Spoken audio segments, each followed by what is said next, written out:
Alright guys, welcome back to another episode of Conqueror and Commander. I think we're on number 97 now. I'm inching ever so closely to my 100th episode. And today we're going to be talking about my commander deck using Skullbriar, the Walking Grave here. My time for playing had been minimal the past couple months, and I was looking for a commander that was aggressive, didn't require much thought, and I could just get out of the gates quickly with. And Skullbriar seemed to basically fit the bill. Skullbriar is a zombie with haste that costs 2 mana, and every time he connects with an opponent, he gets to add his +1/+1 counters to him. Now, the best thing about him is that those counters don't go away unless he gets bounced or shuffled back into your library. And so, the idea is get out, get aggressive, and just start bashing face with Skullbriar. And the fact that he's a zombie has its positives as well. So just looking at that seemed like he fit my bill, and I went ahead and started building around him. Now, Skullbriar kind of comes into like 2 different packages.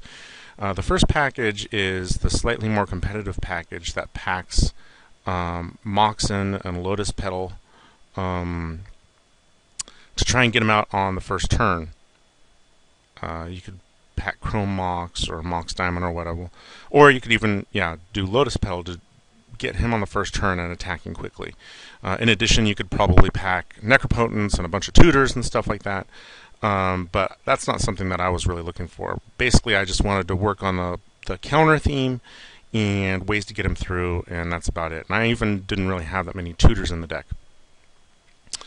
So let's just cover the counters first. There's lots of ways to add +1/+1 counters to guys, and a lot of these are pretty standard stuff. Land Aurora Reborn, Oran Reef, Predatory Hunger. It turns out that people really like to cast their spells, and so these +1/+1 counters can add up quick with the Hunger. Of course, you'll see that people don't like this kind of stuff, and they try and get rid of it quick. Forgotten Ancient. A lot of this stuff is pretty standard. Increasing Savagery is just a beating. Spike Weaver is good because of the Fog ability. Since you're going to be on the offense and trying to attack with Skullbriar, and he's your main offensive threat, you're not always going to have the biggest defense available, and Spike Weaver's Fog ability comes up pretty well. Blessings of Nature, again, another beating when you put him on Skullbriar. Death Presence. Jugan or Hugin, I'm not even sure how to pronounce this guy. Vigor, Corpse Jack Menace, Blade of the Bloodchief. This is cool because dudes die all the time, and if you have Mephrodros Vampire out, he gets 2 counters instead of just 1. The Vampire is good because people like to throw roadblocks in front of Skullbriar, and when you play the Vampire, people often expect you to be playing Triskelion. I kind of try and let people that I don't. If you really want to play that combo, feel free, go ahead. I didn't want to be that hardcore. Necropolis Regent is just a bomb. She kicks ass in this deck. And then Ring of Colonia, this is all pretty standard stuff. The Guild Mage is real slow, but you can keep adding counters to Skullbriar, and he also acts as a sacrifice outlet. Now, the sacrifice outlets are really important in this deck because if Skullbriar gets tucked, you're kind of boned. I've gotten him tucked a couple times and managed to stay competitive in games, but I haven't really managed to win those games. And I'm sure it's possible, but it's really important to have those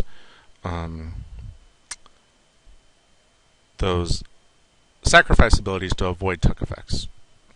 And you'll notice that Skullbriar draws a lot of destruction.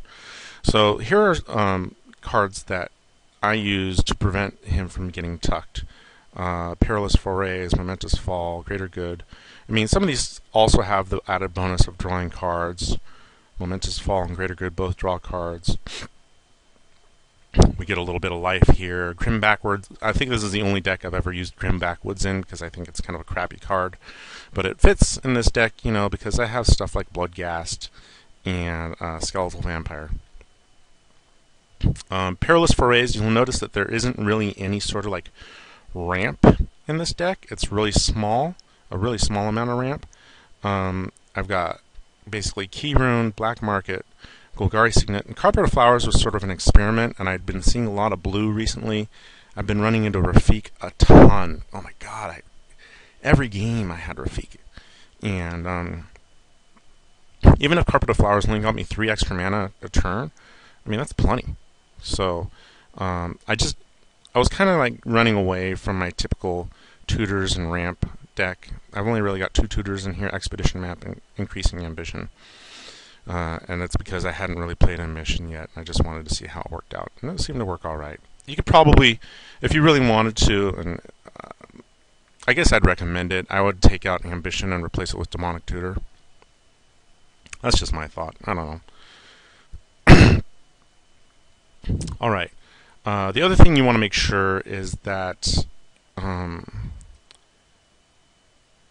Skullbriar actually gets to hit your opponent. So we've got a couple of cards here that'll help Skullbriar actually get through. Obviously giving him Shadow. There's nobody plays with Shadow cards, so Dothing Embrace is really good at getting him through. Brawn gives him Trample. Filth gives him Swamp Walk, and of course you're playing Urborg. Champion of Lambholt works well with all the +1/+1 counters, and if you have Reassembling Skeleton or Bloodghast going, you can get the champion up pretty big, and she should be able to make sure that your guy gets through. Rancor gives Trample. Power Matrix gives it Flying and Trample. Warhammer, Trample. Shizu, Fear. So these are all good ways to just make sure to punch that damage through. Along with all those, we do have a little bit of card draw. Skull Clamp, Phyrexian Arena, Garruk. You know, this is all pretty standard stuff. The cool thing about Graveborn Muse is that Skullbriar is a zombie. So if you have Graveborn Muse out with Skullbriar, you're going to be drawing 2 cards plus your regular draw a turn. And it's going to be, you're going to be able to fill up your hand pretty quickly. You'll notice with specific draws in this deck, it's real easy to just dump your hand. And so Graveborn Muse is a real good way to recover, on top of stuff like Greater Good and Momentous Fall. We also have a pretty standard package of destruction here, Strip Mine and Dust Bowl, and Sylvok Replica, Scavenging Ooze, Rain of Thorns. Primus, I never actually cast the Primus in this deck, but I thought that he would be good with the +1/+1 counter ability, so that, you know, you could sacrifice him more than once to get rid of problem stuff. Golgari Charm, I was kind of underwhelmed with. I'm not 100% sure that I want to keep this in the deck. I did use his regeneration, or the regeneration ability of this charm, twice when people did stuff like Oblivion Stone my board, but other than that, you know, it just didn't do a whole bunch. So I'm not 100% sold on Golgari Charm. It's just one of those cards where it's like maybe, maybe not. I don't know. I got some recursion in here. Eternal Witness, Volrath Stronghold. Glissa, I saw another person a while ago play with Glissa in their Skullbriar deck, and it worked out great. Because, you know, creatures are always dying. She's great on defense.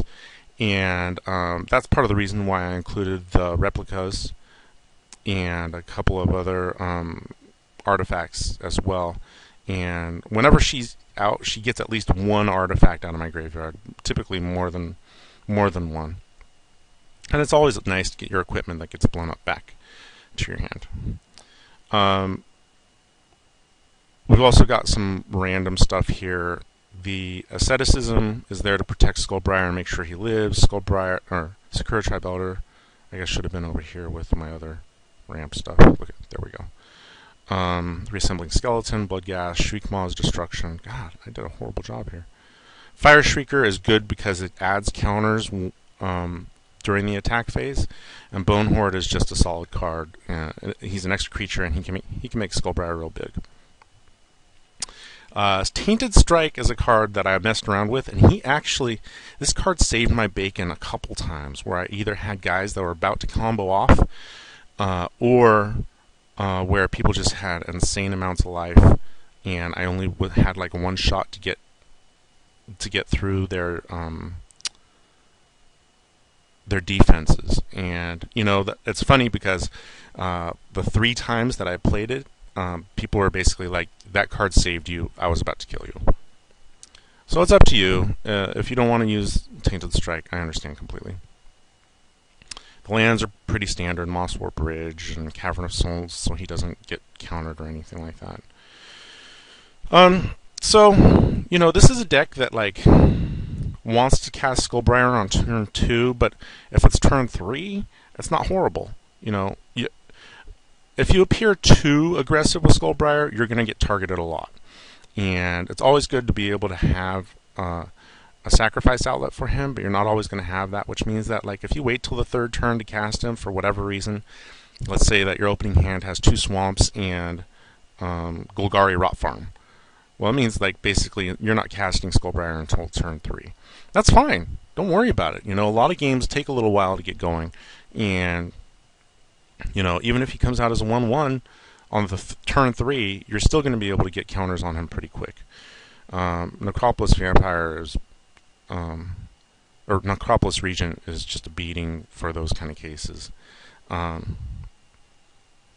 But, what you're going to want to do is pick out who you want to beat up on first, and then just spread the love in the beginning. Because those first couple attacks, like your first 3 attacks, aren't going to bother anybody.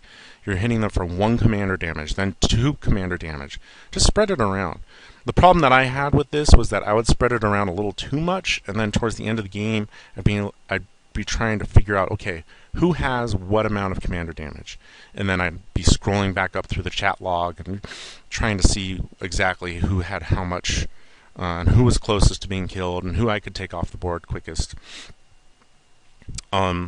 So if you're serious about your game, I guess, you can keep track on a pad of paper next to you. But honestly, for me, I just kind of like went by feel, and sometimes I guessed right, and sometimes I guessed wrong. The deck is actually it performs better than I expected it to. I won more than I lost, and for a deck that doesn't have a ton of ramp or a ton of tutors and isn't like a combo deck, it does pretty well. It helps to have Greater Good. Greater Good is a freaking bomb in this deck, and especially because you can get Skullbriar up into like the 10, 11, 12 power range fairly quickly. People don't really realize it until it's too late. And then, you're drawing cards and all that kind of stuff. And Bone Horde can make him really big too. And Tainted Strike, again, gets the win out of nowhere. So that's the deck. Obviously, combo decks are real tough. Usually what I do is I try to target the commanders that look like they're going to be the most defensive first. So if I see an Enchantress type commander, like Rubinia or an Esper commander or something like that, those are the guys that I try and hit first, or try and take out first. But again, it's all about game awareness and threat assessment. Obviously, if Rafiq's stomping all over everybody, you want to take him out. I had a lot of fun with this deck, and hopefully you guys will be able to check it out and see what I did. Skullbriar loves to attack, so you just want to make sure he can attack as much as possible. Alright, I think that's about it. I'm going to show you guys some games, and we'll go from there.